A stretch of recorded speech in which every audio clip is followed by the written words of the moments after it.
Hello বন্ধুরা, আশা করি তোমরা সবাই ভালো আছো, সুস্থ আছো। এখন ইন্ডিয়া সিনেমা সংক্রান্ত বেশ কিছু তথ্য দেবো, তো প্লিজ ভিডিওটাকে স্কিপ করবে না। চ্যানেল নতুন থাকলে সাবস্ক্রাইব করে দিও, আর ভিডিওগুলো ভালো লাগলে লাইক করে দিও, কমেন্ট করে দিও, শেয়ার করে দিও। দেখো, এবার এই শুক্রবার উইন্ডোজের তরফ থেকে বা শিবুদা ও নন্দিতাদির তরফ থেকে আমার বস যে মুভিটা রিলিজ করা হয়েছিল, প্রথম 3 দিনে এই মুভিটা কীরকম কী বিজনেস করেছে এখন তোমাদের সাথে বক্স অফিস কালেকশন বলতে পারবো, শেয়ার করব। দেখো, উইন্ডোজের যে প্রোডাকশন হাউস, সেখান থেকে যে ফুটফলটা এসছে বেশ সাংঘাতিক এসছে। কারণ উইন্ডোজ যখনই সিনেমা আনে, সেটা কিন্তু মানুষ সেই সিনেমাটাকে বুক ভরা ভালোবাসা দেয়। আর আমার বস এই সিনেমাটার ক্ষেত্রেও তার কোনো ব্যতিক্রম হয়নি। শোনা যাচ্ছে 3 দিনে যে ফুটফলটা এসছে সাংঘাতিক, মানে প্রায় 55,000 টিকিট সোল্ড আউট হয়েছে। মানে যদি হিসেব করে দেখি, এই হিসেবটা প্রায় 1 কোটির কাছাকাছি দাঁড়াচ্ছে, 1 কোটির কাছাকাছি।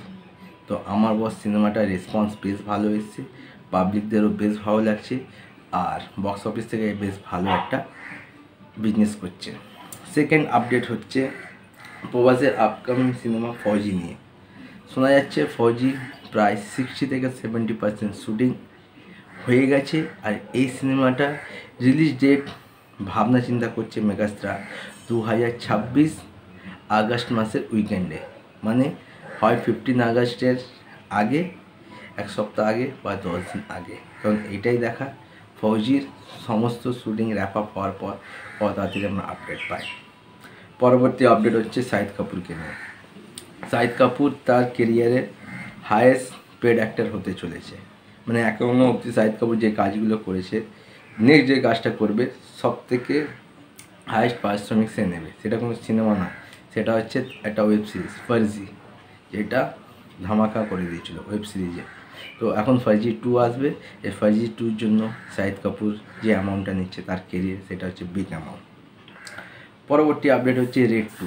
দেখো, রেড 2 বক্স অফিসে বেশ ভালো বিজনেস করেছে, সেই জন্য ডাইরেক্টর হিন্টস দিয়ে রেখেছিল যে রেড 2 যদি ভালোভাবে বিজনেস করে, আর রেড 2 যেভাবে ক্লাইম্যাক্স করেছে, তো রেড 3 আসবে।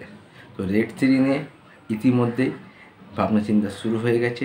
এখন এটাই দেখার রেড 2 ফাইনালি কত লাইফ টাইম কালেকশন করতে পারে।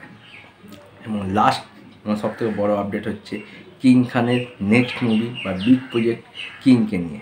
দেখো, কিংয়ে তো প্রচুর অভিনেতাকে আমরা নেগেটিভ স্যাডোতে বা নেগেটিভ ক্যারেক্টারে দেখতে পাবো। সেখানে অভিষেক বচ্চনের নাম শুনেছিলাম, আরশাদ ওয়ারিসির নাম শুনেছি, এবার আর একটা বড়ো অভিনেতার নাম শোনা যাচ্ছে, যেটাকে সেই অভিনেতাকে আমরা কিং সিনেমায় দেখতে পাবো।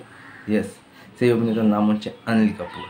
অনিল কাপুরকে মেবি হয়তো কোনো নেগেটিভ ক্যারেক্টারে, বা শাহরুখ খান যে তার যে ক্যারেক্টার আছে কিং, তার হয়তো মেন্টর হিসেবে আমরা দেখতে পাবো। আপাতত ভিডিও এইটুকুই, তারপর 4টা নতুন ভিডিও নিয়ে দেবো।